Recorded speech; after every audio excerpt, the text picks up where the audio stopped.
ஓம்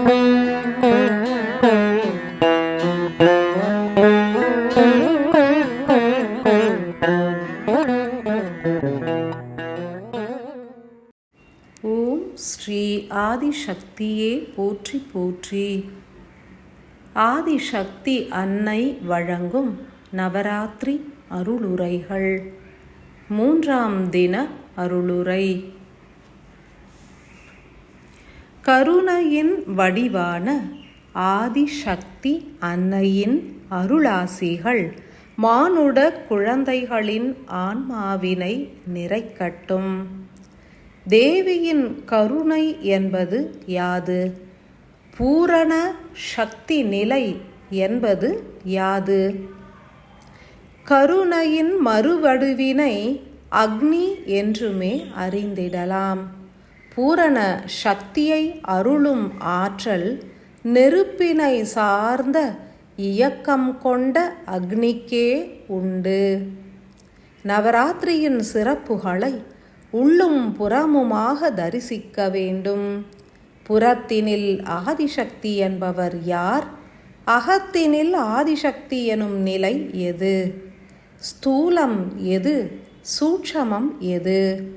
அறிந்து ஆராய்ந்து உணர்ந்து தெளிவுற வேண்டும். புறத்தினில் ஆதிசக்தி எனும் எமது வடிவத்திற்கு பல நாமங்கள் உண்டு. எமது ஆற்றல்களின் மூலம் தன்மைகளும் மாறுபடும். வீரம் வேண்டுவோருக்கு வீர சக்தியினை அருள்வதற்கு யாம் எமது வீரத்தின் தன்மை அடங்கிய ஆற்றல்களை கொண்டு உருவகமாகியே அருள் புரிவோம்.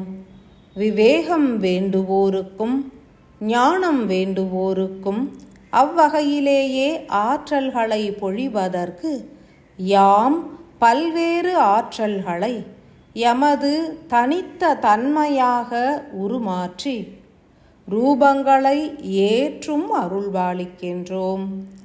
எனினும் அகமார்க்கத்தில் கண்ணுற்றால் ஒவ்வொரு மனிதனுக்கும் உடல் முழுவதுமே பல்வேறு சக்தி நிலைகள் குடிகொண்டுள்ளன என்பதனை உணரலாம். அவற்றினில் யாம் ஆற்றலாகவே குடிகொண்டுள்ளோம்.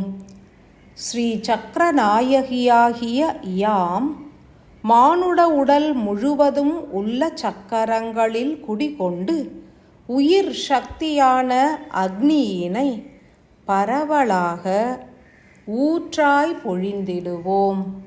நவ துவாரங்களும் 7 வகை சக்கரங்களினால் இயக்கப்படுகிறது. மூலாதாரம் கடந்த புவி சக்கரமும் மூலாதார சக்கரத்தின் ஒரு அங்கமே. புவியின் ஈர்ப்பு விசையிலும் பூமாதேவியாக யாம் கலப்புற்றே செயல்புரிகின்றோம். ஆதிசிவனுள் ஒடுங்கிய காரணத்தினால் இத்தருணத்தில் எமது இயக்கம் என்பது சிவ இயக்கமாகவே விரிகின்றது.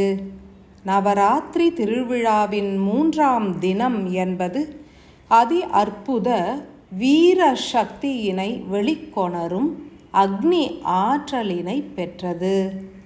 அன்பு நிறைந்த மானுடர்கள் மாலை பொழுதினில் இருள் சூழ்ந்த தருணத்தில் உருவாகும் பய உணர்வுகளை போக்கி அக்னியின் துணை கொண்டு இருளினை விரட்டி ஒளியூட்டி வீரத்தை வெளிப்படுத்திடல் வேண்டும்.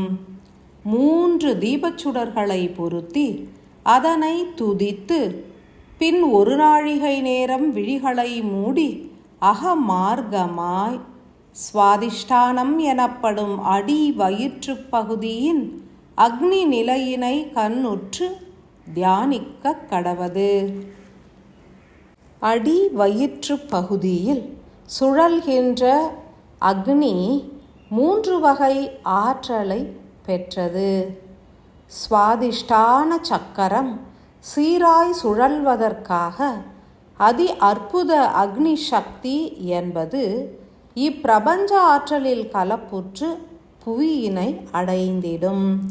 செவ்வாய் எனப்படும் கோளிலிருந்து பெறப்படும் அதீத தாமிர ஆற்றலை அதி உன்னத நுண்ணிய பாதரச ஆற்றல்களோடு கலப்புறச் செய்து சூரிய ஒளியின் அக்னியானது இப்புவிக்குச் செலுத்திடும் அதி அற்புத காலமே நவராத்திரியின் 3வது தினம் என்றறிய வேண்டும்.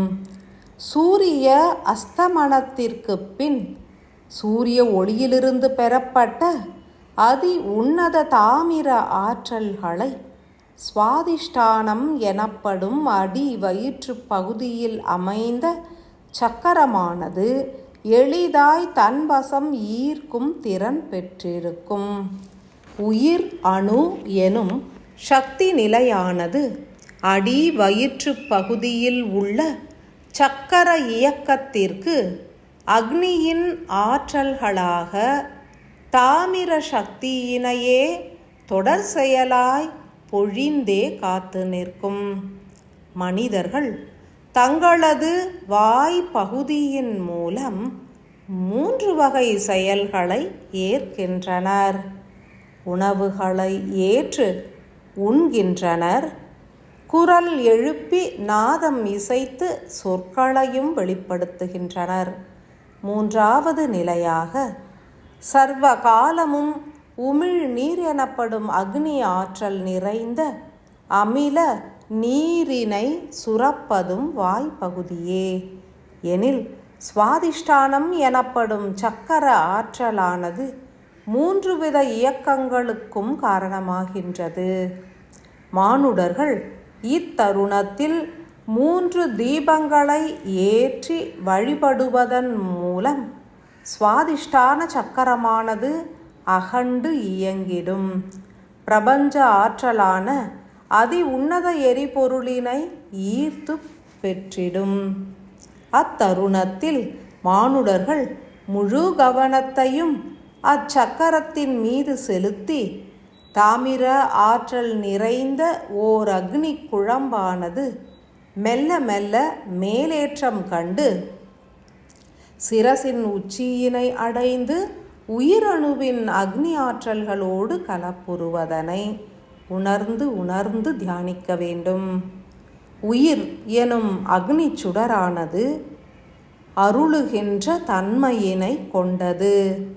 நவராத்திரியின் தருணத்தில் மாத்திரமே நவத்வாரங்களும் தங்களது இயக்கத்தினை குன்றச் செய்து தான் பெறுகின்ற அதி உன்னத பிரபஞ்ச ஆற்றல்களை உயிருக்கு தானமாக அருளிடும். இதனை உணர்ந்து செயலாற்றினால் நன்மைகள் கூடும். சுவாதிஷ்டான சக்கரமானது வீரியமாய் சுழல்வதினை கண்டுணர்ந்து அதனது அக்னி ஆற்றல்களை சிரசிற்கு ஏற்றி உயிர் அக்னியோடு கலப்புறச் செய்திட்டால் அதி அற்புத நிலைகள் சித்திக்கும். வீரமும் விவேகமும் ஞானமும் பெருகிடும். புற வாழ்வினில் வெற்றிகளும் கூடும். அனைவரும் உணர்ந்து செயலாற்றி மகோன்னத நிலைகளை எய்திடல் வேண்டும். அன்னையின் கருணை மிகுந்த நல்லாசிகள்.